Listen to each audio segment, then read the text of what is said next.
Welcome into this edition of Road Trippin with RJ and Channing, minus Channing. Richard Jefferson. I'm your host, Allie Clifton. And he is a frequent. This is the third time, I think. Yeah, every time he's on a different coaching staff. Head coach of the Detroit Pistons, JB Bickerstaff. My career is fluid. It's very fluid. My career is fluid. Bro, okay. People like That was actually really good. Thank you. I Wow. Don't do that. Tim. I didn't know this. But how many coaches? You did research? I did some research. Oh boy. How many teams have you been a head coach for? You are the worst. You are the absolute worst. No. But no, because there's something that, like, bro, I played 17 years and I played for 6 or 7 teams. Like, that's still, it's a compliment, right? Like, you have helmed how many teams now? 3, right? Houston, Memphis, Cleveland, now Detroit. So 4. Really? Yeah. That have been a head coach? Yeah. Or interim? Yeah, interim. Or interim. Hey, listen, if you're interim, you are the head coach. Yeah, right? yeah, Like, no, so you- this is 4. 4. This is 4. Well, congratulations, man. Thank you. Not only does he show up late, but that's how he chooses to start the podcast, JB. I wouldn't Why expect do you anything say less. yes to him? I feel guilty. I do. I Not feel yes, bad. yes. It's Yeah, like we've I- known each other so long. For even at Kevin's wedding, I was telling stories. You know what? It's funny. I had a conversation with one of our mutual friends, and this is why he does not do your podcast. No, but this is the thing. You guys all know me, which is part of it. But the other flip side of it is that, yeah, no, I get it. I 100% get it. But I've never this is the thing that bothers me. I've never put anyone in a bad spot. That's not true. You are a habitual bad spot. Okay, that's one way to look at it. Yes. Are you talking about on the podcast or? Yeah. We just, In life? none of my podcasts have ever caused any problems. We've had you, Jamal, Luke. It's been a good time, but And he's the only one that will continue to say I yes because the other know. two. Everyone is like, guys, no one loves me. I appreciate that. I appreciate his guilt because me and JB, when we were 21 years old, were like sitting out in front of a bar trying to get somebody to let us in. Or I was 20, you were 21. Yeah. Let's give a refresh really quick because we're obviously going to dive into all things Detroit and super excited to do so. But first, you guys actually do have a history. Yes. There's a friendship. It goes back, which is why you're able to start the podcast like this with. Yes. People don't know, JB and I, my agent was Todd Ely, who worked with your dad. Mm-hmm. JB was was rehabbing his ankle when I moved back to Phoenix from U of A to get ready for the draft. So I literally met him that summer getting ready for the draft. And then we were just really good citizens for that entire summer and behaved extremely well as young gentlemen that had futures in their plans. And here we are today. That is accurate. That's 100% accurate. That's that's 100% true. accurate. That is accurate.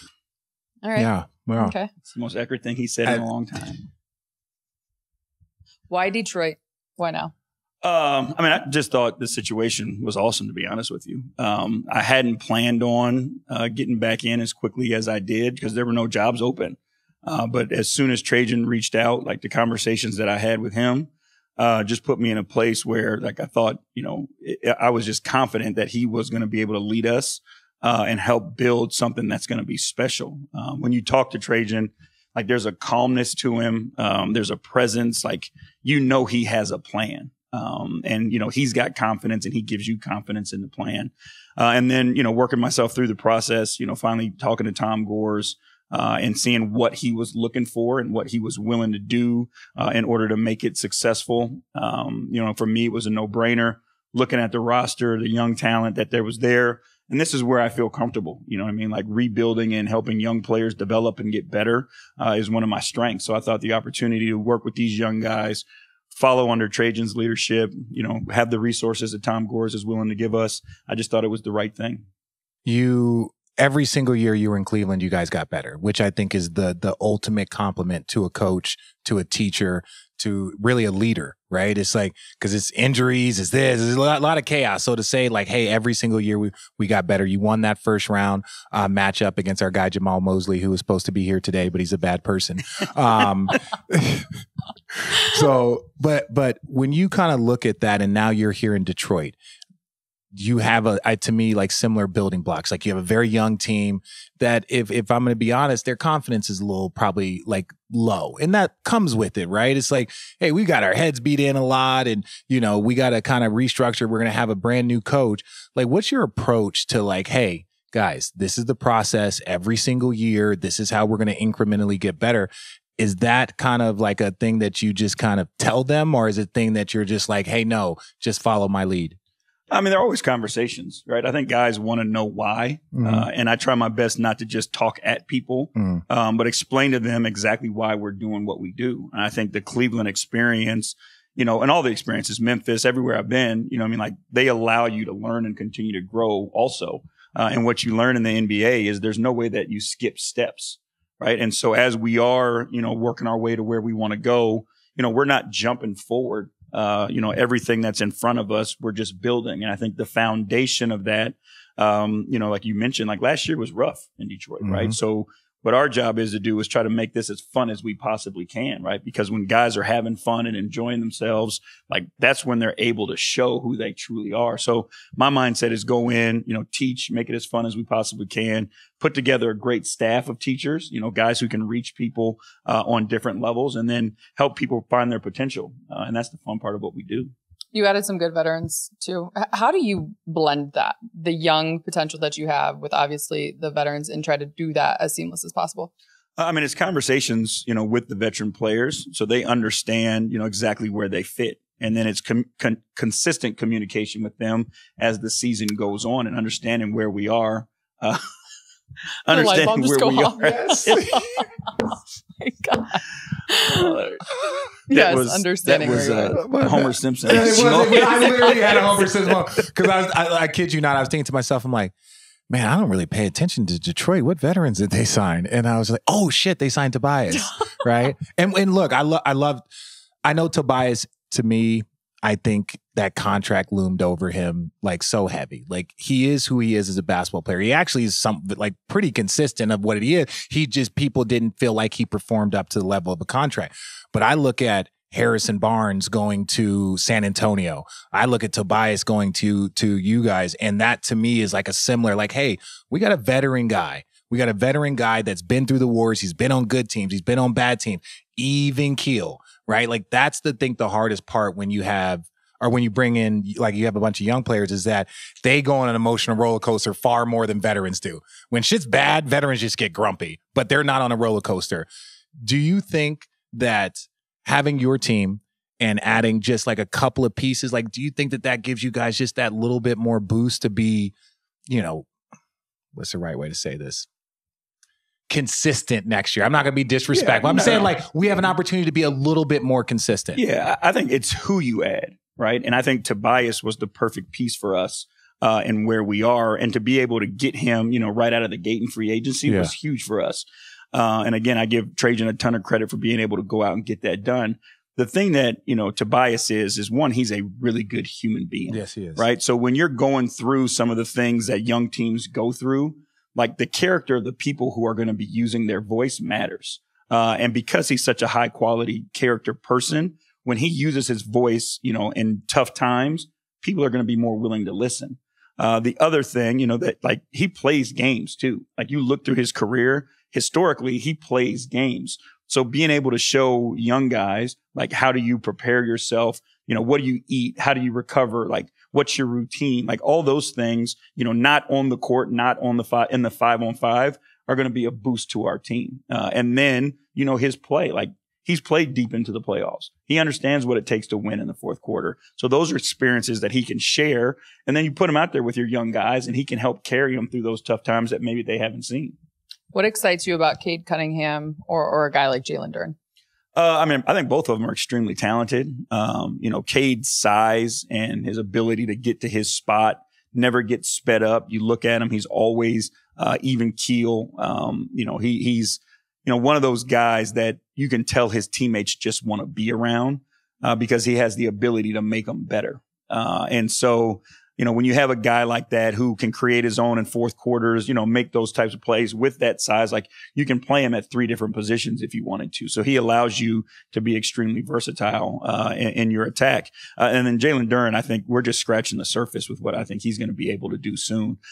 He's a horse, bro. He's a horse, yeah, bro. I saw him. You don't get to see him that much, but he came in my office. He big. He built different, bro. No. Like, I mean, like, but tall and built different, not just, undersized or whatever. No. But I think there's more there. You know what I mean? Like I was watching him a little bit while he was working out. And he's really, really ball skilled. And I don't think that's something, that we got to see a lot of in the past, but like he can defensive rebound, push the ball, make plays from the pocket, those types of things. So what we're looking forward to is you're trying to help young people reach their potential, right? That's the job for us as coaches. That's the staff that we put together to help people get better. So when you got, foundations and tools like those guys, then you got something to work with. What is, okay, you, Jamal, Luke, now JJ, like people that I consider like close to me and we've grown up together in different ways. What is wrong with you guys and why do you coach? People don't understand this. This is a particularly rewarding job, like I think like from your soul, like to teach young men and to help them. But it is such a terrible job from the standpoint of the turnover. You have all the success in Cleveland, all of the stuff. And it's just like, you have to then just, you're going to move your family from Cleveland and you guys have been there for how many years? 5 years. 5 years. And now shout out to Nikki. Shout out Nikki. But then all of a sudden you're going to move to Detroit and start this new journey. And it's just like, why? What is it about it? And you've always been this way since we were young. What is it? Because it's the same thing that pulls Luke to go to Sacramento and go to Cleveland. Same thing that pulls JJ to leave all of the media and then go to like, what is it? Because I didn't got it. No. It's you have your own brand of sickness. This is ours, right? Okay. And it really is. It's something in you that drives you to chase this. Yeah. Right. And it's like, the competitor in you that just doesn't allow you to sit back and watch a basketball game or, whatever it may be. But it is like, even this summer, like when it first happened, I was chilling, you know what I mean? And then all of a sudden, 2 weeks later, 3 weeks later, like this bug comes and you're like, what are you going to do to fill that? And it's funny. Like I literally had conversations with my dad. I'm like, what do you do to, you know what I mean? And he was like, eventually it comes, but it took a long time. But you just, I don't know what, you yearn for this competition, in a way to express that. And it's all like I've been doing this since I was 24 years old. Yeah. So like, this is all I know is this schedule, like this pressure, this moment, the level of like the fans and, the team and trying to build team. And it just keeps pulling you back every time, you think you get out. But it is an illness. Yeah. Thank you. It's like you're entering into a very toxic relationship. Yeah. Like it pays well, but it is a toxic relationship. You see coaches in and out, Phoenix, Vogel 1 year. You see, obviously what happened in, what's his name? Monty Williams. You just see so many turnovers with coaches. And it's just like, y'all, and I talk to you guys all the time. You guys are undeterred. You're like, yeah, we're going to keep doing this. Is what we do. It's like you understand the territory. Yeah. It's like with any kind of profession in a sense, but this is theirs. This is what they do. Having said that, it did make me wonder, you kind of touched on it at the beginning, and I think I read where you were thinking about taking a year off, right? But you have all this success in Cleveland.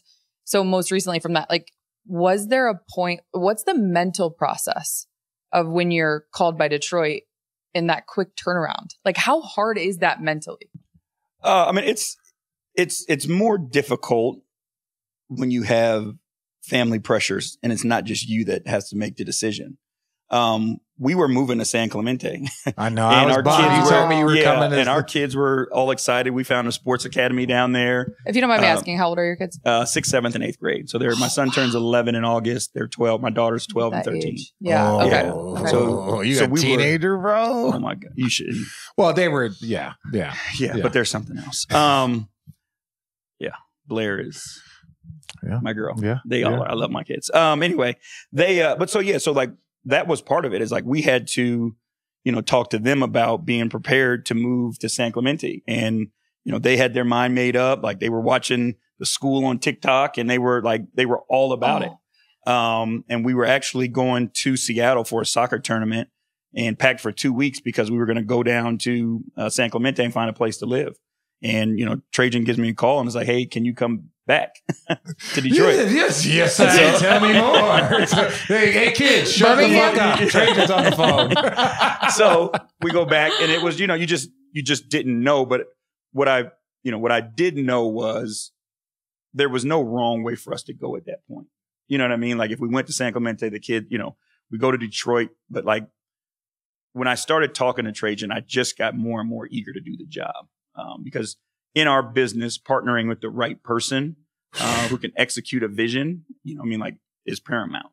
And it just gave me so much comfort knowing that Trajan, Dennis Lindsay, Mike Blackstone, like J.R. Holden, like these guys are there to do the job.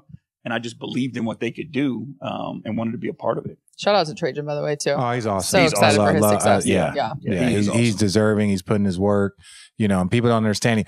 That's a different monster. Like that front office.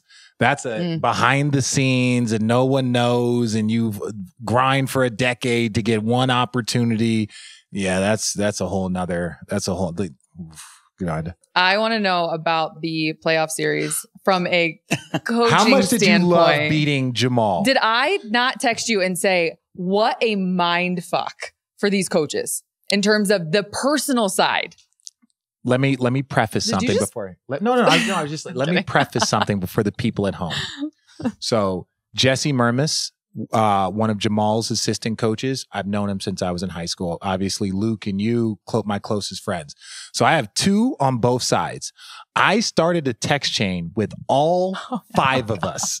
All five of us I put on a text chain. Mind you, I'm calling their game. What was the name of that text chain? I'm not going to say.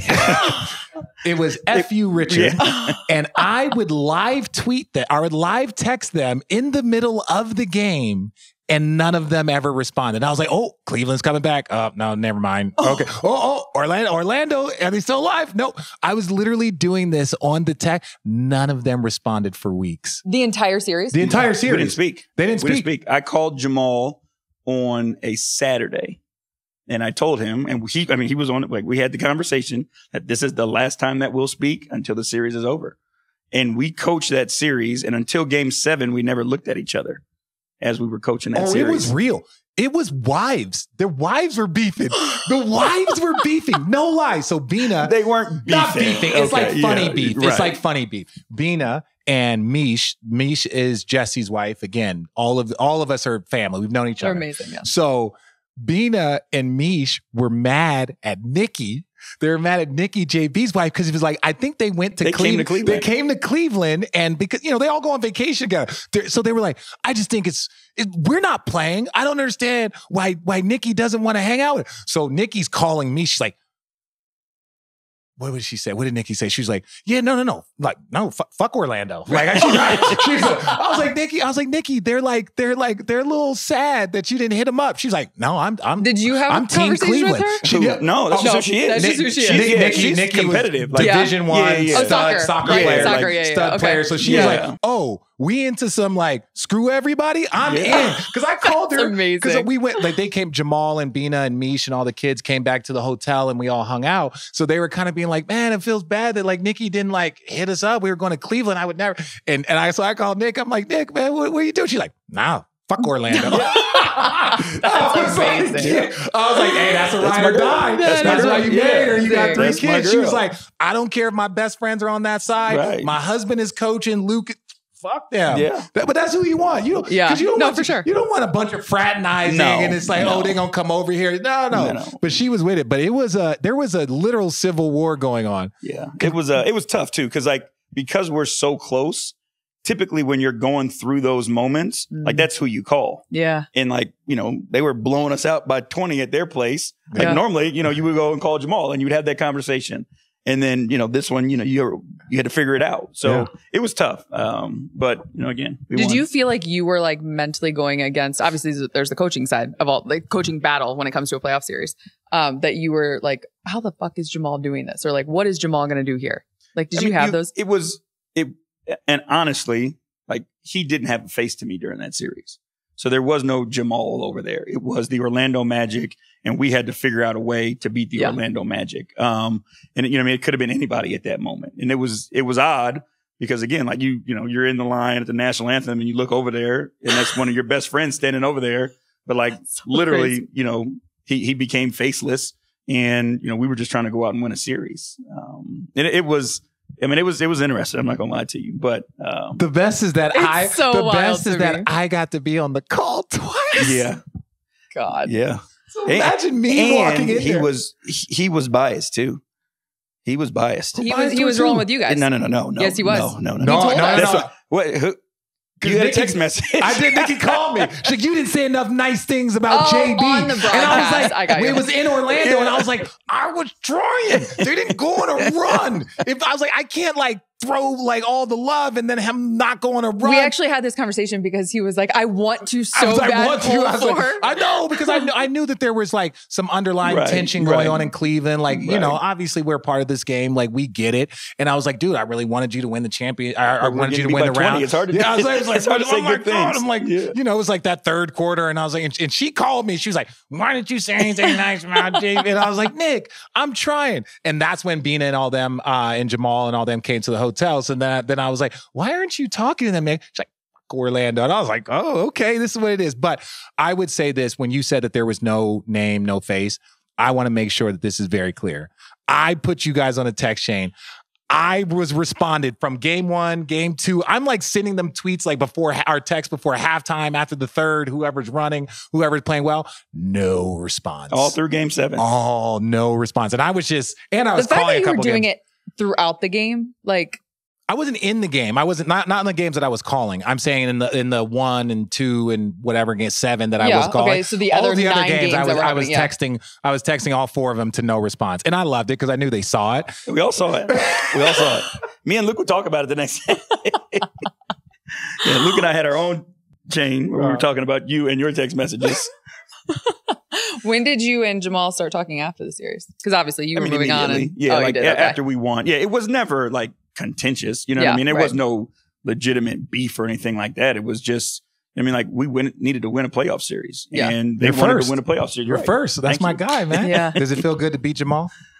Just come on. Don't listen. You can't sit up here and act like we ain't those type of people. Like you didn't enjoy. It doesn't matter. Why? I'm with the Pistons. So it doesn't matter. Oh, okay. Yeah, it doesn't matter. It doesn't matter. Right? What happened there doesn't matter. Have I asked you anything about Cleveland? No, and that's what I just said. It doesn't matter. Okay, I was just more talking about the win. Yeah, no, we won. They lost. Sound like Nikki. So petty. So petty. So petty. God. Oh. Is your squad out here? Yeah. Is this a time for, as a new head coach or as a head coach with a new team, is this a time where you guys will bond? Like what happens with teams out here in Summer League? So there's almost like 2 separate things, right? As you have your young guys who are, directly involved with the Summer League and their first opportunity, especially for me with a new team, to kind of understand who I am, how I coach, how our staff operates, what our system's going to be both offensively and defensively. Again, it happened so quick between like the draft to Summer League free agency, all those things. So I never really had a chance to like settle down.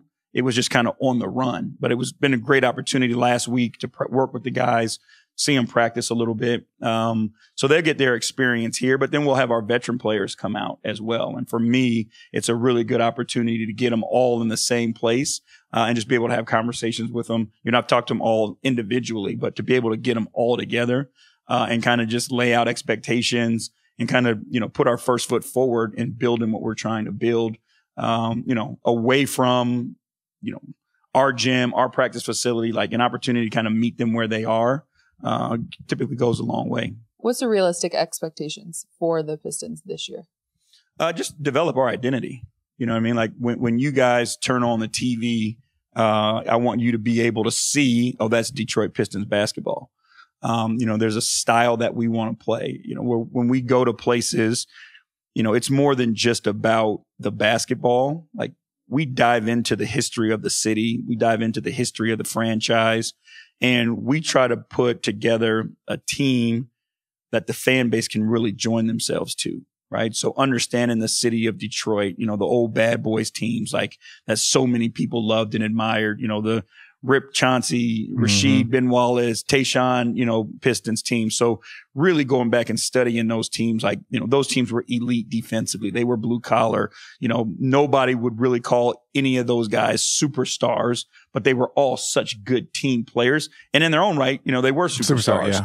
Yeah. But it was like, a team thing, a selfless thing, that we're really trying to, portray with our group. And that's the style of basketball we're going to play. Like, obviously, we believe in our young guys. Like, believe Cade can get to that point. JD can get to that point. Like, we want to push those guys to be, superstars, but we don't want them to feel like they're isolated. They're a part of our team, and we want our team to reach that success. And I think, those bad boy teams, and that Rip team and Chauncey team that we were talking about, like, they were connected in a way that we want our guys to be connected. Yeah, I played against those bad boys. Or not the bad boys, but against that Chauncey team in the postseason a couple of times. Like, I guess my question now for you is, you're a veteran head coach. Congratulations, you're a veteran head coach. Made it. What determines that? Just the amount of years you've been putting in. You've been a head coach in multiple stops. You've won a playoff series. So there's a lot of experience that you would now have as a head coach, which makes you a veteran, right? Like, were you a vet? Was he a veteran in Cleveland? Yeah, he was a veteran. He was a veteran head coach. But I'm saying, like, now I'm asking you this as a veteran. So, JJ, gets the coaching job. And you were a head coach before Luke, right? Were you a head coach before Luke? What is it? Because there's only 30 of these jobs in the world. What would be advice? Not necessarily to be JJ, but if there was a guy that was a first-time head coach, what are some of the difficulties that you kind of like had to learn? And like, you were fortunate. Your father had been a head coach multiple years, was a great coach. What is something that you're like, hey, let me give you some advice? What would that advice be? You got to be true to yourself. First and foremost, like, whatever your coaching style is, whatever your personality is, like, you have to be that. Because one thing, and this, NBA players are the best in the world at smelling bullshit, right? Sharks, so if bro. Blood in the water, bro. If you're any of this besides who you are, they'll smell you out and you lose all credibility quickly. So it's extremely important. It's like, whoever you are, what you believe in, dive into that, and you have to be that. And do not waver, because stubborn. Once you waver and they smell that, then it's over. Then that makes sense. From each stop that you have made, what do you take from the previous? I guess most recently, what's one of the things that you'll take from Cleveland to Detroit? It was patience in the process, right? We took over in Cleveland that first year. We won 19 games. Right. And then from that point forward, like, every year we continued to move forward, as, wins, rounds in the playoffs, those types of things. So when you're coming into this situation, like, it's as funny as it sounds, but like, all of us coaches believe, we can take over a team and take them to the championship right away.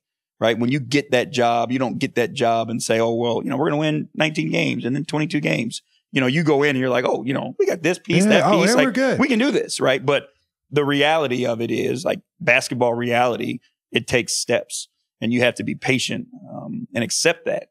Obviously, you put everything you have into it and try to help get better as quickly as you can. But, you can't skip steps in this process. And I think that's the thing, is you have to be patient. Yeah. Fucking 5 years. And it's like, when people ask you what your 5-year plan is, there's like, that's funny. Last night, sorry, really quick, Jamal gave me his 5-year plan. Didn't he just sign 4 years, his 4-year extension? And it was like a whole plan. He was like, I want to accomplish this and this. And then, and that's my thing. So think about it like that. Brad Stevens, like, when he was coaching and we had a chance to interview him, it was like, oh, these are the steps that we have for Jaylen and Jason. And it was like, we want to include them in more leadership, and we want to gradually. So they were like working with these young guys to turn them into this. Yes, the talent was there, the wins were there, but like, these are what we're doing culturally to help them continue to grow. And when we talk about a 5-year plan, you have 5 years in Cleveland. So you talk about a 5-year plan. But a lot of times coaches don't make it 5 years. It's like 1 year, 2 years. It's like Darvin Ham, 2 years out. Luke, a couple years then out. It's just like you see this and it's like, how hard is it to implement an actual structural plan and knowing that you're in a space that has no patience? Yeah, you can't care. You know what I mean? Because it's bigger than it's bigger than that moment. Because if you do care, you're not going to do the job the way you need to do the job. So like your thought going into it is, this is what I'm going to do because this is what we need to do. And that's all you focus on. Like, to be honest, like I've never gone into a job, and a lot of people do it and coaches do it. And they always talk about, well, we're going to be fired at some point, this, that, whatever. But like, I never approached the job that way. I approach the job as like, we're going to continue to be successful, or we're going to get to a point of success and then we're going to maintain it so that you're building it the right way. You know what I mean? If you look at it with a negative outcome already, there's things that you're going to miss every single day that eventually are going to lead you to that negative impact. So my whole thing is, what are we doing right now? How we build this foundation, pour into right now, pour into these guys right now, every single day. And then it goes where it goes. For the city of Detroit, what are you excited about in terms of integrating yourself, your family, et cetera? Everywhere we go, we try to be a part of it. And I just think, like, again, there's so much history. There's so much culture. I've learned a ton about Detroit that I had absolutely no idea about just in the, like the, places to live, the cities itself, like how much it's grown over the past 10 years, like what downtown looks like now compared to what it was before, the arenas, the football stadium, like, the hockey arena, all those things. Like, there's so much more to Detroit than I think people know about. Because, like people love to spread the negative about, everywhere. Any place, but like Detroit is an awesome city. And we're looking forward to being a part of it. Doing a ton in the community, those types of things. But we want to ingratiate ourselves in the city for sure. Top 5 crowd I've ever experienced. Top 5, but top 5 is those old Detroit Pistons teams with Chauncey and them. Detroit. I can't even finish it because it bothers me so much, but 100%. When that place is locked in, there was like a 8-year stretch. Every game was sold out. Every game was sold out. Like, that's what Detroit Pistons basketball, that when you talk about creating an identity of who we are, everyone was bought in on that identity. And I think that is an exciting thing to be a part of. You're a part of a franchise that's won multiple championships. Right. Like that's a lot of fun. Having said that, so my last year in Cleveland was the new arena. So I was only there twice, but you guys obviously had the playoffs in the Palace. And I just think about like the fans then when they were in the playoffs, right? Bro, they were in they're intense. Like intense. Oh, they're not as mean as like Knicks fans. They're not as like Boston fans. Like Boston fans can be a bit mean. Detroit is more like shit talking, like yeah, kind of like.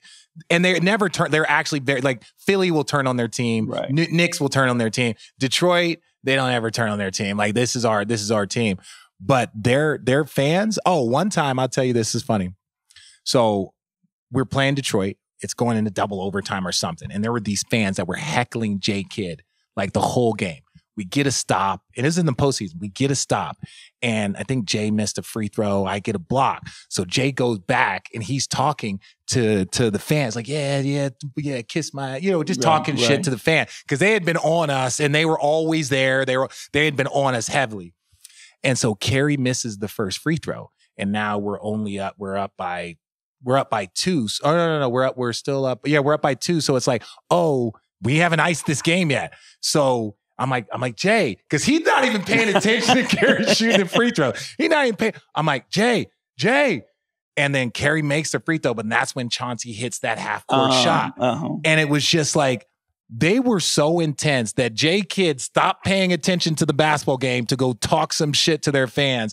We ultimately ended up winning, but it always just stuck with me that Detroit, their fan base, they care. They care. They really They're awesome. do. Oh, they really do. It is different when you see how Cleveland cares about their team, how Boston cares. Like all of these fan bases care differently, but deeply. Yeah. And it's part of like that small market. Yeah. Just that intimate kind of feel. Yeah. And it's like when you are that small market, you kind of always feel like the underdog too. You know what I mean? So they're always doing what they can to lift their teams up. And it's a sports town. Like they love their sports in Detroit. So we're excited about it. Are you going to go to a Lions game? Who is your football team? The Eagles. Go Birds. I ain't got no problem with that. Yeah. So you probably aren't going to go to. No, you're going to go to a Lions game. What do Detroit Piston fans need to know about JB Bickerstaff, the head coach?